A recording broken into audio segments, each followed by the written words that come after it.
Donald Trump to take out every other dictator in the world? Well, firstly, we didn't go in anywhere, but it's hard for me to see sympathy for. It's hard for me to express sympathy for Maduro. I know others will. Sinn Féin attended his inauguration.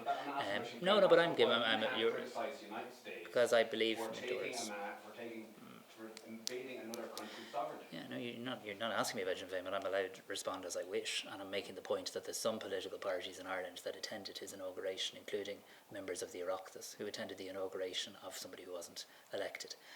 I'm making the point that the complexity here is the fact that Maduro was not a democratically elected head of state, was, on the view of the United States, posing a very significant danger to them from a narco-terrorism point of view. And he has certainly now been afforded a level of justice before courts that he certainly didn't show to his opponents. And that's my view. And no, it's not just. It's not just about oil. It's okay that he was kidnapped. Well, he was. Some people are using those words. I don't use those words. There was an operation to remove Maduro from Venezuela. Somebody, and I also note, by the way, the absolute delight from many on the streets of Venezuela at the removal of somebody who was not their president, who was not elected by them. He wasn't. Like, they had an election. He stopped their democracy.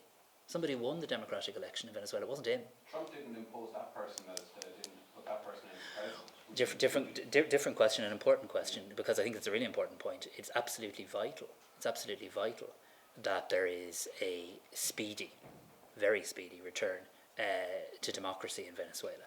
And, like, in my view, and it's only my view, but there was an election in Venezuela. Somebody won it. It wasn't Maduro. In my view, that person was elected the president of Venezuela. However the people of Venezuela decide to take this forward is for them, whether it's new elections, whether it's the redemption of the result of that election. But it's absolutely vital, and I know this is the view of the European Union too, it's absolutely vital that democracy and the wishes of the Venezuelan people is returned to Venezuela urgently. But wouldn't it have been proper for the US to go through the International Criminal Court rather than send in strike force? Certainly, I think Ireland's preference in relation to multilateralism and the use of international institutions is well known. I'm making the point, though, that there's a complexity in relation to this because of Maduro, because of the narco-terrorism charges that he's facing, because of the misery that he brought to the people, and because he did not win the election in Venezuela. He wasn't. It doesn't engage with the International Criminal Court. That is true, but we in this country do, and we didn't recognise Maduro as the democratically elected president of Venezuela because he wasn't. Do you not fear that this is going to embolden President Trump? He's already talking about Greenland.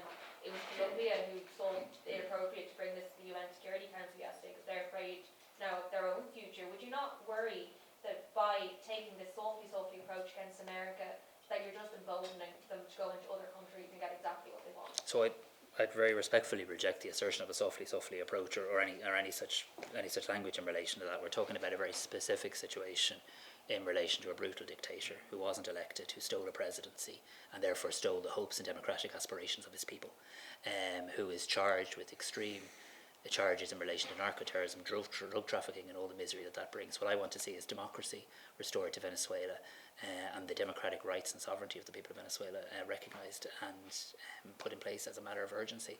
In relation to things like Greenland and stuff, it's simply not comparable, and I stand firm with Denmark and with the European Union in relation to that, and indeed the statement that was issued by many heads of government today in relation to Greenland. Greenland is a part of the Kingdom of Denmark, and Denmark is a part of the European Union, and Denmark and Greenland are democracies too. All right, good. Thanks very much indeed.